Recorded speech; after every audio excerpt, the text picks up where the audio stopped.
Hello students, binomial coefficient की revision series में आज हम लोग थर्ड लेक्चर स्टार्ट करेंगे और इसमें वो वाला केस देखेंगे जिसमें आर एट टर्म में आर डिनोमिनेटर में आएगा। ठीक है, तो इसमें हमें क्या करना है, या तो ये फॉर्मूला यूज करेंगे N C R upon are plus one is equals to N plus one C are plus one upon N plus one, या फिर हम इंटीग्रेशन यूज करेंगे।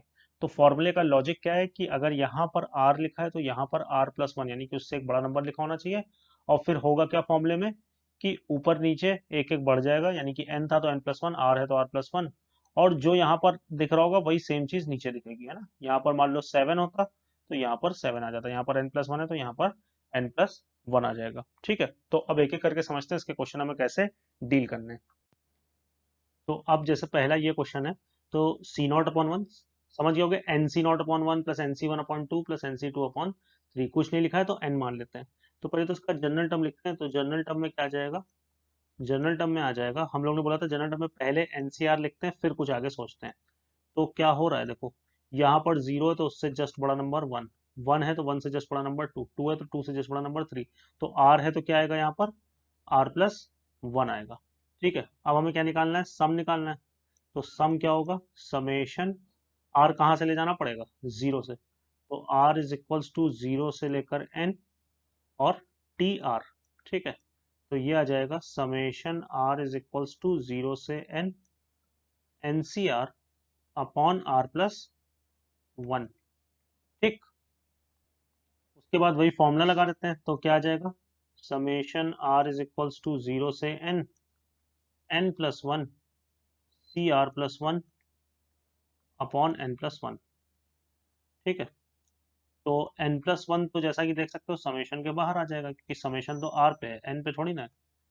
तो ये हो जाएगा summation are is equals to zero से लेकर N N plus one C are plus one. अब यहाँ ध्यान से समझना जरा, जब तुम आर यहाँ पर जीरो रखोगे तो क्या आएगा, एन प्लस वन सी वन आएगा, और जब तुम आर की जगह एन रखोगे यहाँ पर तो N plus one C N plus one आएगा। तो क्या कंप्लीट सीरीज मिल रही है, तो राइट हैंड साइड से तो मिल रही है, मतलब N plus one C N plus one तो मिल रहा है, लेकिन शुरुआत में पहला टर्म एन प्लस वन सी वन मिल रहा है, एन प्लस वन सी नॉट नहीं मिल रहा है, तो एक टर्म मिसिंग है। तो इसको इस वाले में मैं आपको पूरा एक्सपैंड करके यहाँ पर समेशन दिखा देता हूँ कि क्या हो रहा है। देखो कि हम लोग ने जब पहला आर की वैल्यू जीरो रखी तो क्या आया, एन प्लस वन सी वन, फिर क्या आया एन प्लस वन, आर की वैल्यू वन रखी तो टू आया, फिर ऐसे ही आ गया n plus one c three, और ऐसे ही लास्ट में आ गया n plus one C N plus one.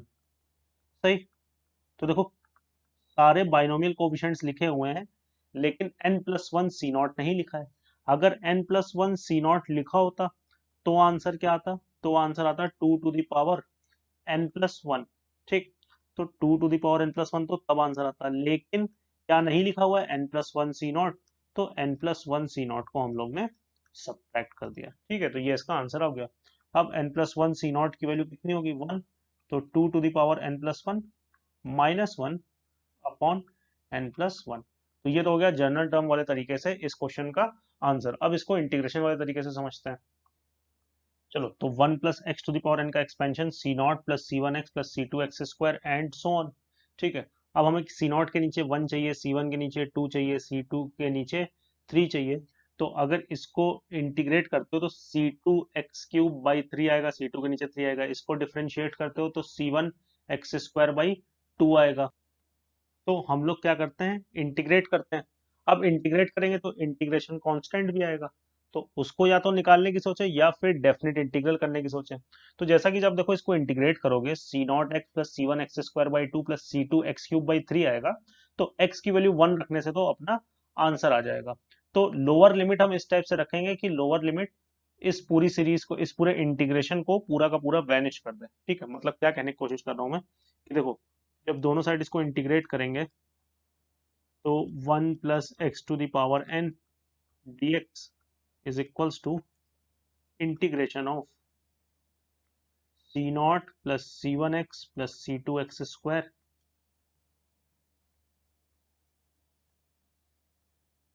And so on d x. तो अपर लिमिट तो वन रखेंगे, क्योंकि अपर इंटीग्रेशन के बाद वन रखने से आंसर आ जाएगा, और लोअर लिमिट में रखने को हम कुछ भी रख सकते हैं, लेकिन हम लोअर लिमिट में 0 रखेंगे, क्योंकि उससे फायदा क्या होगा कि जो इधर इंटीग्रेशन होके आएगा उससे वो पूरी चीज 0 हो जाएगी ना, 0 रखने से वो पूरी चीज 0 हो जाएगी ना, तो 0 रखने में फायदा है। ठीक है, तो अब इंटीग्रेट करते हैं, तो integration 1 plus x to the power n का क्या आ जाएगा, 1 plus x to the power, sorry 1 plus x to the power n plus 1 upon N plus 1। ठीक है, और ये इंटीग्रेशन है 0 से 1, और ऐसे ही यहाँ पर आ जाएगा C nought plus, sorry C nought x आ जाएगा यहाँ पर, plus C one x square by 2 plus C two x cube by 3 and so on. और अब तुम्हें दिख रहा होगा कि अपर लिमिट रखोगे तो आंसर आ जाएगा, लोअर लिमिट रखने से ये पूरा का पूरा 0 हो जाएगा। तो अब राइट वाले को लेफ्ट पे, लेफ्ट वाले को राइट पे लिख लेते हैं।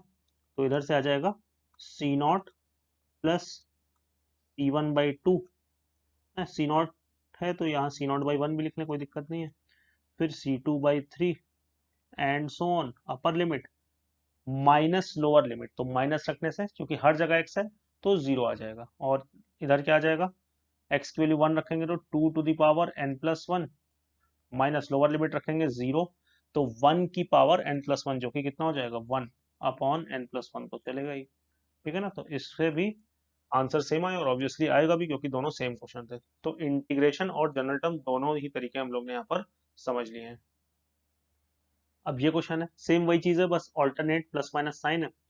तो इसमें हम लोग क्या कर लेते हैं, इसमें अब direct sum of n terms लिखते हैं, तो क्या आएगा, summation are is equals to 0 से एन, जनरल टर्म मोर और लेस वैसा ही होगा, n C R upon are plus 1, बस अब ये क्या आ जाएगा, माइनस 1 की पावर आर, है ना, आर को 0 रखोगे तो पहले में प्लस आएगा, आर को 1 रखोगे तो माइनस 1 की पावर 1 माइनस 1 होगा, तो दूसरा नेगेटिव आ जाएगा, और वो आना भी चाहिए।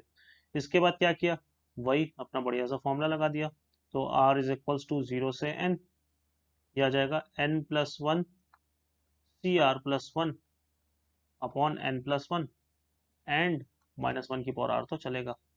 अब फिर से यहाँ पर समझेंगे थोड़ा कि हम लोग ने 1 अपॉन एन प्लस 1 इसको तो बाहर निकाल लिया, फिर अंदर बचा summation are is equals to 0 से n, N plus 1 c are plus 1 minus 1 की पावर आर।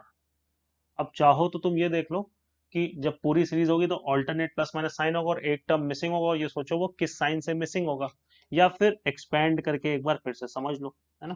देखो क्या होगा कि जब आर की वैल्यू 0 रखेंगे तो पहला वाला कैसा आएगा, पॉजिटिव आएगा। ठीक, तो यहाँ पर आ जाएगा एन प्लस 1 सी 1, है ना, क्योंकि यहाँ पर 0 रखे हो तो माइनस 1 की पावर 0 कितना हो जाएगा, 1 हो जाएगा।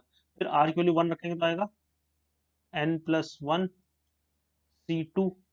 ठीक, और प्लस एन प्लस 1 सी 3, ऐसे करके ये आता रहेगा, और फिर माइनस एंड सो ऑन। ठीक, अब देखो बात समझना, सीरीज कंप्लीट होने के लिए चूंकि ये वाला टर्म प्लस में है, तो इससे जस्ट पहले वाला यानी कि एन प्लस 1 सी नॉट को कैसा रहना पड़ा होगा, नेगेटिव में, तभी तो अल्टरनेट प्लस माइनस चलेगा। तो यानी कि इससे जस्ट पहले वाले टर्म को नेगेटिव में रहना पड़ेगा, और वो सीरीज को कंप्लीट करवाएगा। तो हम लोग को सीरीज को कंप्लीट करवाने के लिए minus n plus 1 c nought देना पड़ेगा, और जब ये वाली सीरीज कंप्लीट हो जाएगी तो ऑल्टरनेट प्लस माइनस साइन चलने पर क्या हो जाता है, आंसर 0 हो जाता है। तो हमने नेगेटिव में एक नंबर ऐड किया था सीरीज कंप्लीट करने के लिए, और उसको कंपनसेट करने के लिए वही सेम नंबर पॉजिटिव में भी हमें ऐड करना पड़ेगा। तो यह आ जाएगा 0 plus n plus 1 c 1, n plus 1 sorry n plus 1 c nought. ठीक, तो एन प्लस 1 सी नॉट की वैल्यू कितनी हो जाएगी, 1, तो आंसर कितना हो गया, 1 अपॉन एन प्लस 1। आपको कोई भी कंफ्यूजन हो तो आप यहाँ पे एक लिखो minus n plus 1 c nought, ठीक, प्लस, और फिर माइनस का लिखा है तो आगे जाके प्लस का लिखो, तो जो माइनस वाला होगा वो इस पूरी सीरीज को कंप्लीट करेगा और आंसर 0 दे देगा, ये हम लोग पढ़ चुके हैं ऑलरेडी। और एक प्लस का एन प्लस 1 सी नॉट बच जाएगा जिसकी वैल्यू 1 होती, तो आंसर कितना आ जाएगा, 1 अपॉन एन प्लस 1। और इंटीग्रेशन वाले तरीके से अगर आप करना चाह रहे हो तो सेम वही करो जो पिछले क्वेश्चन में किया था, बस अब की इंटीग्रेट कर देना 0 से -1। ठीक है, अब ये क्वेश्चन है, इसको समझते हैं। C nought upon 1 into 3 plus C 1 upon 2 into 3 square plus C 2 upon 3 into 3 cube and so on. तो इसका अगर हम सम लिखने चलेंगे तो n टर्म्स का, तो पहले तो जनरल टर्म लिख लेंगे और जनरल टर्म को 0 से n तक ऐड कर देंगे। तो summation r is equal to 0 से n। अब क्या पहले, सबसे पहले हमेशा क्या लिखते हैं, NCR अपॉन r+1। और यहाँ 1 है तो 3 पर पावर 1 है, यहाँ 2 है तो 3 पे पावर 2 है, यहाँ 3 है तो 3 पे पावर 3 है। ठीक है, तो यानी कि ये यहाँ पर क्या आएगा, यहाँ r+1 है तो यहाँ पर भी r+1 आएगा। ठीक है कि नहीं, क्लियर। जो नीचे लिखा है वही 3 पे पावर है। फिर वही अपना बढ़िया वाला फॉर्मूला लगाया, और अब की थोड़े बहुत समझदार हो चुके हैं इस वीडियो के दौरान ही, तो n+1 को डायरेक्ट बाहर निकाल लिया, और ये आ जाएगा summation r is equals to 0 से n+1 CR+1 इंटू 3 की पावर r+1। अब अगर ये तुम्हें कुछ क्लिक कर पा रहा है कि ये क्या चीज लिखी हुई है तो बहुत अच्छी बात है, लेकिन सभी को क्लियर हो जाए तो इसलिए मैं यहाँ पर भी एक बार एक्सपेंशन लिख देता हूँ। लेकिन आगे चल के हम लोग वीडियो इसी सीरीज में ऐसी तरीका समझ लेंगे कि ये सब चीजें और जल्दी क्लिक कर जाएं। अभी भी क्लिक कर जानी चाहिए अगर आपको बाइनोमियल के जनरल टर्म का एकदम प्रॉपर आइडिया है। लेकिन चलो कोई बात नहीं, एक बार ऐसे देख लेते हैं कि 1/n+1। ठीक, क्या आएगा, देखो सबसे पहला टर्म n+1 C1 3 की पावर 1, n+1 C2 3 की पावर 2, n+1 C3 3 की पावर 3 एंड सो ऑन, यही आएगा। ठीक, इतनी बात क्लियर। तो अब ये क्या लिखा हुआ है, अगर तुम ध्यान दो तो ये बेसिकली लिखा हुआ है 1+3 की पावर n+1 का एक्सपेंशन लिखा हुआ है, बस एक टर्म मिसिंग है, n+1 C0 3 to the power 0, है ना। इसका एक्सपेंशन क्या आएगा, देखो यही तो आएगा ना, n+1 C0 plus n+1 C1 3 की पावर 1, n+1 C2 3 का स्क्वायर, तो हाँ ऐसे ही तो एक्सपेंशन आएगा इसका। तो ये बेसिकली क्या लिखा हुआ है, 1+3 की पावर n+1 का expansion except for this term, है ना, ये टर्म मिसिंग है, तो इसको ऐड और सब्ट्रैक्ट हम लोग कर लेंगे। ठीक है ना, तो ये चीजें आपको इसके जनरल टर्म से दिमाग में आपके आनी चाहिए हमेशा, कि इसका जो जनरल टर्म होता है 1+x की पावर n का, इसका जनरल टर्म कितना होता है, इसका जनरल टर्म होता है NCR x to the power r। तो इसमें आपको ऑब्जर्व ये करना होता है कि जो r यहाँ पर दिख रहा है वही यहाँ पर दिख रहा है, तो ये 1+x की पावर n का जनरल टर्म है, और अगर इसको 0 से n तक ऐड कर दो तो यही चीज आ जाएगी, है ना, गिवन x पर। ठीक, तो चलो अभी हम लोग ने इसको ऐसे समझ लिया, तो अब आंसर लिख लेते हैं फाइनल। तो अब ये कितना आ जाएगा, 1/n+1। हम लोग ने बोला था कि ये क्या लिखा हुआ है, 1+3 टू द पावर n+1 का expansion except for which term, ये वाला, यानी कि माइनस का n+1 C0। तो ये क्या आंसर आ गया finally, 4 to the power n+1 -1 upon n+1। ठीक है ना, तो इस टाइप के ऑब्जर्वेशन बाइनोमियल में अगर आप अच्छे से कर पा रहे हो तो बाइनोमियल बहुत इजी चैप्टर बन जाता है, और सीरीज वाले क्वेश्चन भी काफी ज्यादा इजी हो जाते हैं। अब नेक्स्ट क्वेश्चन देखते हैं। ये क्वेश्चन है C0/1 × 2 plus C1/2 × 3 plus C2/3 × 4 and so on. तो इसमें भी वही करते हैं कि Sn is equals to summation r is equals to 0 से n, और यहाँ पर कितना आ जाएगा, NCR आ जाएगा, है ना, हमेशा NCR के रेफरेंस से यहाँ पर लिमिट लगाते हैं। और यहाँ 0 है तो नीचे 1 2 है, 1 है तो 2 3 है, 2 है तो 3 4 है, तो यहाँ r है तो एक एक ज़रा, तो r+1 और फिर r+2, ऐसे करके कुछ आएगा। ठीक, तो अब ये जो इतना पोर्शन है NCR अपॉन r+1, इसमें तो फॉर्मूला लग जाएगा n+1 CR+1 अपॉन n+1, और n+1 बाहर भी आ जाएगा, तो 1/n+1 summation r is equals to 0 से लेकर n, n+1 CR+1 upon r+2, r+2 तो अभी बचा रहेगा। अब देखो यहाँ पर क्या हो रहा है, फिर से वही चीज होगी कि फॉर्मूले का लॉजिक क्या था, कि अगर यहाँ पर जो भी लिखा हुआ है r+1 लिखा हो तो उससे एक बड़ा नंबर यहाँ पर लिखा होगा, तो फॉर्मूला वैलिड हो जाएगा। तो जब यहाँ पर r होता है तो नीचे अपनी रिक्वायरमेंट r+1 की होती है, यहाँ पर r+1 था, तो नीचे अपनी रिक्वायरमेंट r+2 की होगी। तो अब अगर सोचो तो ये क्या आ जाएगा, 1/n+1 summation r is equals to 0 से n, और क्या हो जाता है, ऊपर एक एक बढ़ जाता है, यानी कि n+2 cr+2, और हम लोग ने बोला था कि जो यहाँ पर लिखा होता है वही नीचे आ जाता है, तो यहाँ पर क्या आ जाएगा, n+2। तो ये अब n+2 को भी बाहर ले आए, तो 1/n+1 इंटू n+2, और बचेगा कितना, summation r is equals to 0 से लेकर n+2 cr+2।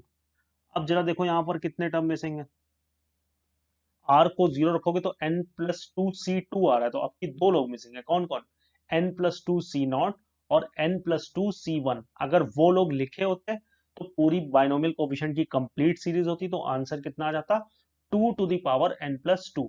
तो वो लोग नहीं लिखे हैं तो उनको सब्ट्रैक्ट कर देंगे। तो अब की एक्सपेंशन नहीं लिखते ना, अब इतने बड़े हो गए हैं इस वीडियो के दौरान ही कि हम लोग कुछ चीजें अब डायरेक्ट समझ सकते हैं। 1/n+1 n+2, और यहाँ पर आ जाएगा 2n+2 sum of all binomial coefficient, but two binomial coefficients were missing which were n+2c1 minus n+2c0। ठीक है, ये दो भाई लोग मिसिंग थे, तो फाइनली आ जाएगा 2n+2, n+2c1 की वैल्यू आएगी n+2, और माइनस लगाओ तो -n-2, और n+2c0 की वैल्यू आएगी 1, तो ये माइनस का 1/n+1 इंटू n+2। अब इतने बड़े हो गए हो, मतलब बचपन से पढ़ते पढ़ते, कि इसको क्या लिख लोगे, 2n+2 -n-3/n+1 n+2। ठीक है, चलो अब नेक्स्ट क्वेश्चन देखते हैं। अब देखो ये क्वेश्चन है c0/1 plus c2/3 plus c4/5, यानी ऑड वाले बाइनोमियल कोफिशिएंट्स मिसिंग है। तो पहले तो मैं सजेस्ट करूंगा कि तुम वीडियो को यहीं पर पॉज करो, सोचो तुम कैसे इस क्वेश्चन को करोगे। ठीक है, अब कई लोग इस क्वेश्चन को कैसे सोचते हैं कि वो बोलते हैं कि ऐसे कुछ लिख लिया जाए, समेशन निकालना है, तो ये 2 की जंप ले रहा है 0 2 4, तो क्या किया जाए उसके लिए, उसके लिए वो बोलते हैं कि समेशन, पहले अभी समेशन की लिमिट्स लगाते हैं, वो कहते हैं ऐसे लिख लें, nc2r अपॉन 2r+1, और r को 0 से स्टार्ट करें। लेकिन अब जाहिर सी बात है कि तुम n तक तो ले नहीं जा सकते, क्योंकि अगर समेशन को n तक ले जाओगे तो लास्ट में आने लगेगा nc2n, और ncr में r कभी n से बड़ा नहीं हो सकता, तो n तक नहीं ले जा सकते। तो फिर वो कहते हैं कि n/2 तक ले जाएं। लेकिन तुम्हें कैसे पता कि n/2 एक इंटीजर ही आएगा, क्योंकि समेशन की लिमिट्स तो इंटीजर होंगी ना। अब हो सकता है कि n ऑड नंबर हो, तो n ऑड नंबर होगा तो n/2 तो फिर नॉन इंटीजर आ जाएगा ना। तो फिर ये तरीका तो गड़बड़ है, इस तरीके से तो हम लोग को नहीं सोचना चाहिए। ठीक है, तो फिर अब सोचते हैं कि क्या क्या हम लोग कर सकते हैं। तो देखो, एक तरीका तो इस क्वेश्चन को करने का यही है कि हम लोग ने जो शुरुआत के दो क्वेश्चन करे थे वीडियो में, तो उन दोनों को ऐड कर दो, मतलब कि क्वेश्चन 1 प्लस क्वेश्चन 2 करोगे तो इससे मिलती जुलती चीज तुमको मिल जाएगी, बस 2 टाइम्स मिलेगी, तो नीचे ले जाके 2 से डिवाइड कर देना तो आंसर आ जाएगा। ठीक है, जो पहले क्वेश्चन में सीरीज थी और जो दूसरे क्वेश्चन में सीरीज थी। एक तो ऐसे सोच सकते हैं, दूसरा ऐसे सोच सकते हैं कि कौन सा ऐसा बाइनोमियल एक्सपेंशन होगा जहां पर C0 C2 और C4 टाइप की चीजें आएंगी, मतलब कि केवल और केवल इवन बाइनोमियल कोफिशिएंट्स आएंगे। ऐसी कौन सी बाइनोमियल सीरीज होगी या कौन सा बाइनोमियल एक्सपेंशन होगा, तो वो बाइनोमियल एक्सपेंशन होगा 1 + x⁴n प्लस 1 - x⁴n। इस बाइनोमियल एक्सपेंशन में ऑड वाले बाइनोमियल कोफिशिएंट्स कैंसिल हो जाते हैं और इवन वाले बाइनोमियल कोफिशिएंट्स दो बार आ जाते हैं। तो मतलब इसका एक्सपेंशन क्या आता है, इतना तो सभी को पता होगा, C0 प्लस C2x², दोनों का एक्सपेंशन लिख दो, देख लो ऑड वाले कैंसिल हो जाएंगे, plus C4x⁴ and so on. ठीक है, तो अब जब इंटीग्रेट करेंगे तो अपना आंसर आने लगेगा, क्योंकि x⁵/5 है ना, x³/3 एंड सो ऑन। तो अब हम लोग क्या करेंगे, अब हम लोग दोनों साइड इंटीग्रेट करेंगे, और लिमिट्स तो हमें पता ही है कि क्या लगानी है, 0 से 1। तो ये क्या आ जाएगा, 1 + x⁴n plus 1 minus x to the power n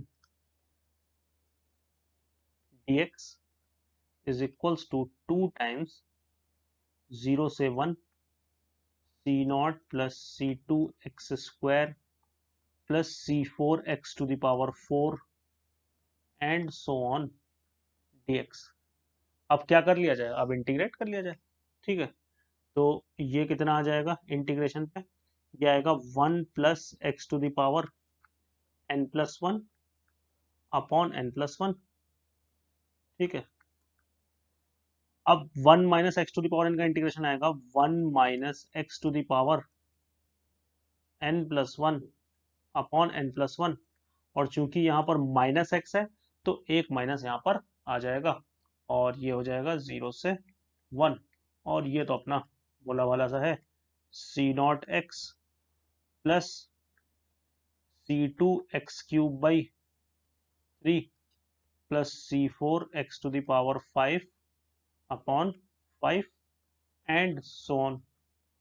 अब वही लेफ्ट को राइट, राइट को लेफ्ट में लिख लें, तो इस साइड से तो अपना जो आंसर आना था वो आने लगेगा, तो 2 टाइम्स आएगा इनफैक्ट, तो 2 टाइम्स सी नॉट बाई 1 लिख लो भैया, है ना, c2 by 3 plus c4 by 5 and so on. ठीक है, is equals to, upper limit लगाते हैं जरा, तो 1 रखेंगे तो यहाँ पर तो कितना आ जाएगा, यहाँ पर आ जाएगा 2 to the power n plus 1, और यहाँ 1 रखोगे तो ये 0 हो जाएगा, तो ये तो आ जाएगा 2 to the power n plus 1। ठीक, और n प्लस 1 जो नीचे वाला है वो लिख लेंगे बाद में, माइनस लोअर लिमिट, तो लोअर लिमिट रखोगे तो ये आएगा 1 की पावर n प्लस 1, और ये भी आएगा 1 की पावर n प्लस 1, मतलब ऐसा कुछ आ जाएगा लोअर लिमिट रखने से, 0 रखोगे जब, तो 1 माइनस 1 टाइप की सिचुएशन क्रिएट हो जाएगी, 1 माइनस 1 अपॉन n प्लस 1। ठीक है, और ये 2 कैंसिल कर देगा, तो फाइनल जो अपना आंसर आ जाएगा c nought upon 1 plus c2 upon 3 plus c4 upon 5 is equals to 2 to the power n, एक 2 कैंसिल हो गया उधर वाला, अपॉन n प्लस 1। ठीक है, तो आई होप ये सभी को क्लियर होगा। तो इस लेक्चर में हम लोग इतने ही क्वेश्चन करेंगे, इसके बाद वाला जो लेक्चर है उसमें जो सीरीज पढ़ेंगे वो सबसे इंपॉर्टेंट है एग्जाम के पॉइंट ऑफ व्यू से, और जो इससे पहले वाली पढ़ी थी उससे भी अब काफी क्वेश्चंस आने वाले। ठीक है, तो उसके लिए आप स्टे ट्यून्ड रहें। Thank you very much.